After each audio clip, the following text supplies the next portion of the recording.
Komunikasi merupakan salah satu kunci keberhasilan menuju keluarga yang harmonis. Bagaimana kita dapat mewujudkan komunikasi yang baik di dalam keluarga? Mari kita tonton terus video ini sampai selesai, agar kita dapat memahami dengan jelas tentang rahasia menuju keluarga yang harmonis. Sebelum lanjut video ini, jangan lupa like, subscribe, dan nyalakan lonceng untuk mendapatkan notifikasi dari video-video terbaru kami. Dan bagi sahabat Damar yang merasa terberkati oleh video ini, jangan lupa share video ini ke kerabat dan juga keluarga, karena betapa indahnya berbagi kebaikan.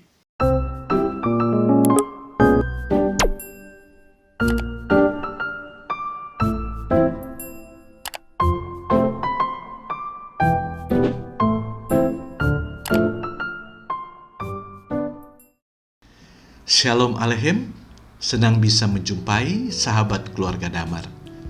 Doa dan harapan kami, seluruh sahabat keluarga Damar dalam keadaan sehat selalu dan dalam perlindungan Tuhan. Sahabat keluarga Damar, saat ini kami mau berbagi untuk kita sekalian tentang keluarga dan komunikasi. Komunikasi merupakan salah satu kunci keberhasilan untuk mewujudkan keluarga yang harmonis, untuk mewujudkan keluarga yang bahagia, keluarga yang diidam-idamkan oleh semua orang. Oleh karena itu, bagi kami, hal ini merupakan satu hal yang sangat meresahkan atau menjadi kegelisahan kami, sebab kami banyak menemukan, kami banyak mendapati keluarga atau pasangan suami istri mengalami konflik atau bermasalah. Sebenarnya masalah mereka hanya komunikasi. Tetapi karena hal ini tidak diselesaikan, berdampak kepada masalah yang semakin besar dan sulit untuk teratasi. Oleh karena itu, kami mau berbagi untuk seluruh sahabat keluarga Damar, agar kita mampu menyelesaikan manakala ada komunikasi-komunikasi yang terputus di dalam kehidupan suami istri, dalam kehidupan keluarga, baik antara orang tua dan anak, maupun dalam hubungan kakak beradik. Oleh karena itu, untuk kita dapat menyelesaikan masalah itu, kita harus mampu memetakan setiap masalah-masalah yang terjadi. Dalam hal ini tentang komunikasi itu sendiri. Sahabat keluarga Damar, menurut kami paling tidak ada 4 masalah yang perlu kita petakan di dalam menyelesaikan konflik di dalam keluarga berhubungan dengan komunikasi itu sendiri. Nah, yang pertama yang perlu kita lihat, komunikasi menjadi terputus atau komunikasi menjadi tidak nyambung, baik di antara suami istri atau di antara orang tua dan anak atau kakak dan adik, yaitu adanya kesibukan setiap anggota keluarga. Hal yang pertama ini sangat penting untuk kita pahami atau kita sadari di dalam keluarga kalau ada konflik yang terjadi berkenaan dengan komunikasi. Seringkali kesibukan setiap anggota keluarga, bapak dengan kesibukannya bekerja, ibu juga mungkin ada yang bekerja atau kesibukan di rumah, kemudian anak-anak. Biasanya kesibukan anak-anak itu manakala mereka sudah beranjak dewasa, baik mereka sudah kuliah atau mereka sudah bekerja, disinilah konflik atau masalah itu terjadi. Kenapa? Karena semua begitu sibuk. Masing-masing keluar rumah masih pagi-pagi, kemudian mereka pulang mungkin sudah kesorean, bahkan juga ada yang sudah malam. Tidak ada waktu lagi untuk mereka bisa duduk bersama, mereka bisa bercerita bersama-sama.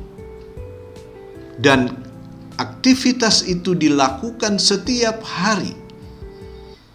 Biasanya di daerah perkotaan weekend atau waktu mereka beristirahat, mereka tidak bekerja, itu waktu yang mereka gunakan untuk beristirahat. Dan seringkali waktu yang digunakan untuk beristirahat sebenarnya itu waktu yang baik untuk mereka bisa duduk bersama. Tetapi pada kenyataannya mereka juga sulit untuk bisa duduk bersama. Karena kesibukan-kesibukan inilah membuat hubungan antara suami istri, antara orang tua dan anak, antara kakak beradik menjadi renggang. Sehingga begitu mudahnya terjadi kesalahpahaman di antara anggota keluarga itu sendiri. Karena kesalahpahaman itu, maka mudah terjadinya konflik. Seringkali agar keadaan menjadi tidak semakin runyam di antara anggota keluarga itu tidak mau menyelesaikan masalah itu. Lebih baik mereka memilih misalnya diam agar menjadi aman. Padahal itu adalah kesalahan. Sebab apabila masalah itu tidak cepat diselesaikan, maka akan menimbulkan masalah-masalah yang lain. Komunikasi menjadi sulit terbangun di situ. Inilah hal yang pertama, sahabat keluarga damar, yang perlu kita sadari. Karena kesibukan itulah, maka komunikasi itu menjadi tidak baik. Komunikasi itu menjadi tidak nyambung di antara anggota keluarga. Sehingga muncul kesalahpahaman. Dan akibat kesalahpahaman itu terjadi konflik. Hal yang pertama ini perlu kita sadari. Sehingga manakala kita menyadari bahwa ternyata kesibukan-kesibukan kita telah menguras waktu kita dengan anggota keluarga kita, kita akan mampu untuk menyelesaikan masalah yang terjadi. Itu yang pertama. Hal yang kedua yang juga perlu kita perhatikan bersama-sama. Masalah komunikasi menjadi begitu runyam karena setiap anggota keluarga tidak mau menjadi pendengar yang baik. Memang ilmu komunikasi katakan seorang komunikator yang baik adalah mereka yang mampu menyampaikan pesan itu kepada orang yang dituju. Di dalam hal ini, dalam hubungan keluarga, maka komunikasi itu adalah, atau komunikator yang baik adalah mereka yang mampu menyampaikan pesan itu. Nah, kecenderungannya di sini kita melihat bahwa orang yang biasa menyampaikan pesan atau apapun itu, mereka cenderung untuk tidak mau menjadi pendengar yang baik. Dan disinilah konflik terjadi. Padahal seni berkomunikasi yang baik adalah sejauh mana kita mau menjadi pendengar yang setia. Kita mau mendengarkan setiap hal yang disampaikan. Nah, konflik yang terjadi di sini karena kita tidak mau, atau anggota keluarga hanya lebih suka untuk berbicara, tetapi tidak mau diam untuk mendengar. Dan kita seringkali hadapi itu. Percekcokan terjadi, keributan terjadi di antara suami istri, di antara orang tua dan anak, karena belum selesai penyampaian atau informasi atau pesan itu disampaikan, kita sudah bicara. Sehingga kita salah memahami. Karena memang pada prinsipnya kita sulit untuk diam mendengar. Padahal Tuhan menciptakan ada 2 telinga dan 1 mulut. Itu artinya sebenarnya kita harus banyak mendengar daripada kita berbicara. Apalagi kita sebagai orang tua. Seringkali orang tua menganggap bahwa hanya dialah yang punya hak untuk bicara. anak tidak diberikan kesempatan seluas-luasnya untuk berbicara. Dan kalau toh anak dikasih kesempatan untuk bicara, ada begitu banyak anak-anak yang menyampaikan curahan hati kepada kepada kami, bahwa seringkali orang tua kami memberikan kesempatan kami bicara. Tetapi setelah kami bicara, justru itu menjadi kesempatan bagi orang tua kami untuk menyerang kami. Sehingga kami mengambil keputusan lebih baik kami tidak usah bicara. Toh kami bicara akan salah. Nah, disinilah masalah yang kedua yang terjadi di dalam keluarga. Sahabat keluarga Damar, kalau kita mau supaya komunikasi kita menjadi baik, komunikasi kita berjalan sebagaimana mestinya, maka marilah kita bukan hanya mau berbicara, tetapi kita mau menjadi pendengar. Kita mulai dari rumah kita. Hubungan suami istri itu akan menjadi baik manakala kita mau mendengar. Kalau misalnya suami kita sudah berbicara, marilah istri engkau diam menyimak, sehingga engkau tidak salah memahami apa yang dimaksud oleh suamimu. Demikian juga suami. Berikanlah telingamu untuk mendengar. Disinilah seringkali yang terjadi keributan karena suami-suami kurang memahami potensi diri, yang sering saya katakan potensi diri dari istrinya. Istri kita punya kelebihan, atau wanita-wanita itu punya kelebihan yang tidak dipunyai oleh suami.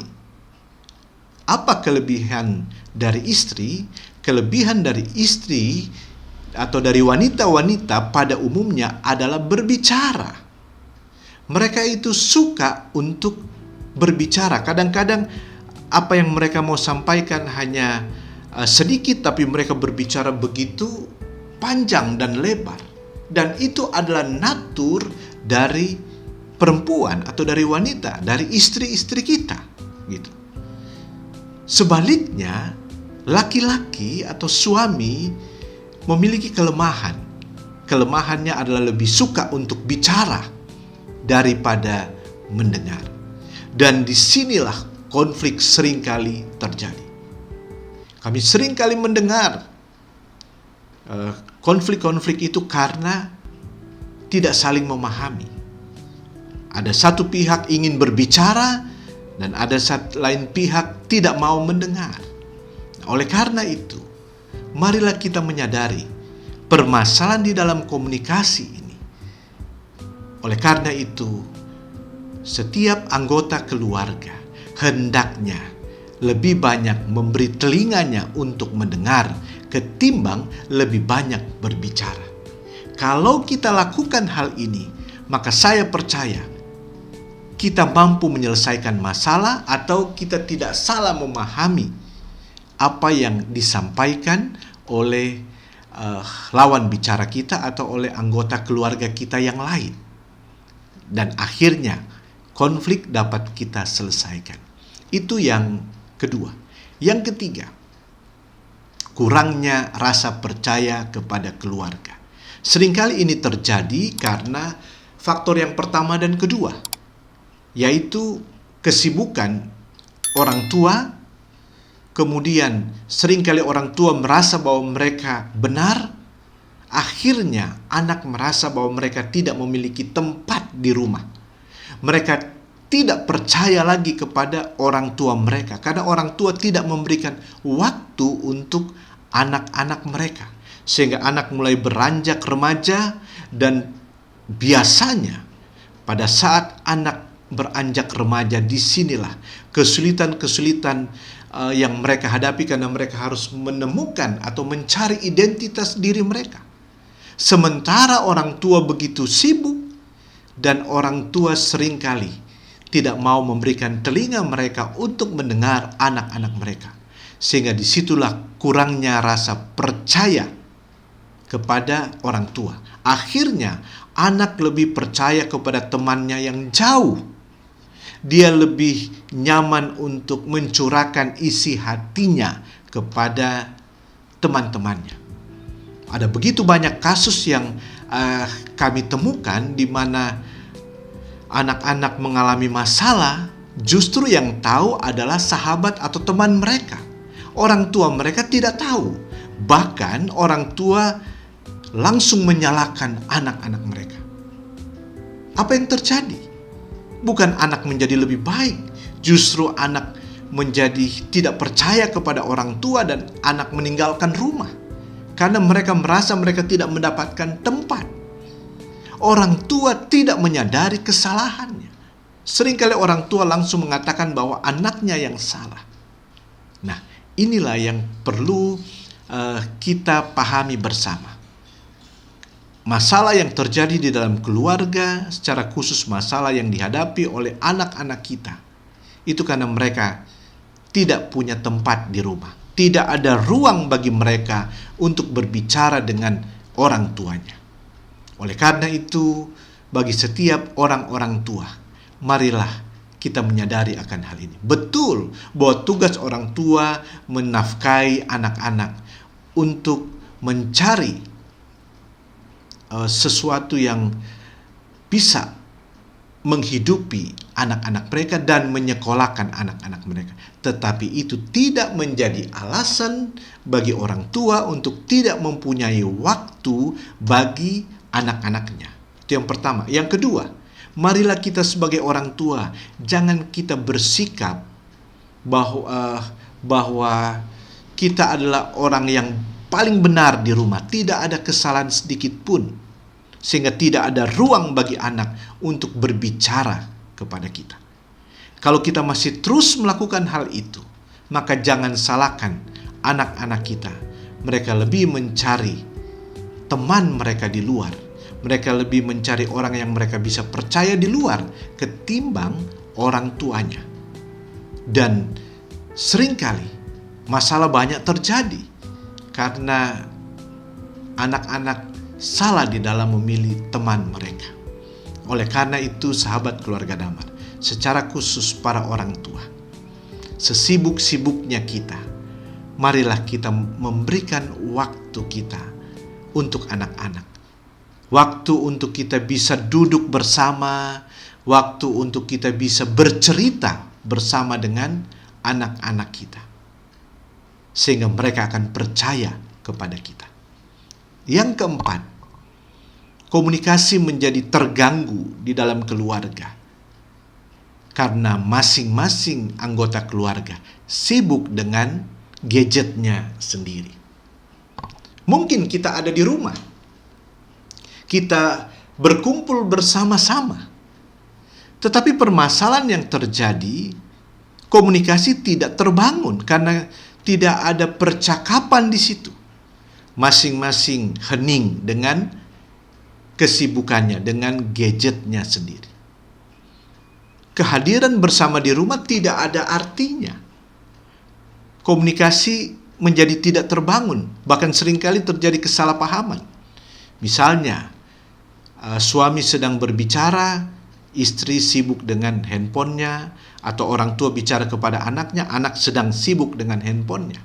Sehingga pesan yang disampaikan oleh orang tua, oleh istri atau suami tidak sampai atau salah dipahami. Sehingga terjadi keributan. Karena apa? Karena masing-masing sibuk dengan handphonenya. Oleh karena itu, agar kita dapat berkomunikasi dengan baik, kehadiran kita bersama di rumah menjadi berarti, maka perlu ada waktu untuk kita melepaskan handphone kita masing-masing. Kita duduk bersama-sama, kita bercakap-cakap. Marilah orang tua, jadikan anak-anakmu sahabat, sehingga mereka akan percaya dengan engkau. Saya tidak salahkan handphone, tetapi yang perlu kita pahami bersama, manusia atau orang itu sendiri yang harus mampu mengendalikan handphone itu. Sebab ada begitu banyak orang salahkan handphone, padahal handphone tidak salah. Kitalah yang salah menggunakan atau kita salah memakai handphone itu. Kita kurang bijak di dalam menggunakan handphone itu. Sehingga waktu yang seharusnya dengan keluarga telah tersita habis dengan handphone kita. Entah kesibukan bapak-bapak, kesibukan ibu, maupun kesibukan anak-anak misalnya main game, anak laki-laki, kalau anak remaja perempuan sibuk dengan K-popnya dan sebagainya. Nah, oleh karena itu sahabat keluarga Damar, marilah bersama-sama kita pahami, inilah 4 masalah di dalam berkomunikasi. Dengan kita melihat dan kita memahami tentang 4 masalah ini, maka kita akan mampu menyelesaikan komunikasi yang terganggu di dalam keluarga itu sendiri. Dan dengan kita mampu menyelesaikan masalah itu, maka komunikasi yang kita bangun adalah komunikasi yang baik, komunikasi yang membawa kebaikan bagi setiap anggota keluarga. Hubungan suami istri menjadi baik, hubungan orang tua dan anak juga menjadi harmonis. Kesalahpahaman itu tidak terjadi lagi. Oleh karena itu, marilah kita membangun komunikasi kita. Sesibuk-sibuknya kita, mari kita berikan waktu. Mari kita menjadi pendengar yang setia daripada kita lebih banyak berbicara. Marilah kita membangun satu hubungan di dalam keluarga itu sendiri. Handphone itu penting, tetapi hubungan antar anggota keluarga jauh lebih penting. Dengan kita memahami 4 masalah ini, maka kita akan menyelesaikan masalah-masalah itu, dan hubungan keluarga, anggota keluarga itu akan menjadi baik, sehingga kita mampu mewujudkan keluarga yang harmonis. Sahabat keluarga Damar, kiranya apa yang kami sampaikan ini berkenaan dengan komunikasi boleh menjadi berkat bagi seluruh sahabat keluarga Damar. Bangunlah komunikasi yang baik di dalam keluarga kita. Tuhan Yesus memberkati sahabat keluarga Damar. Shalom Aleichem.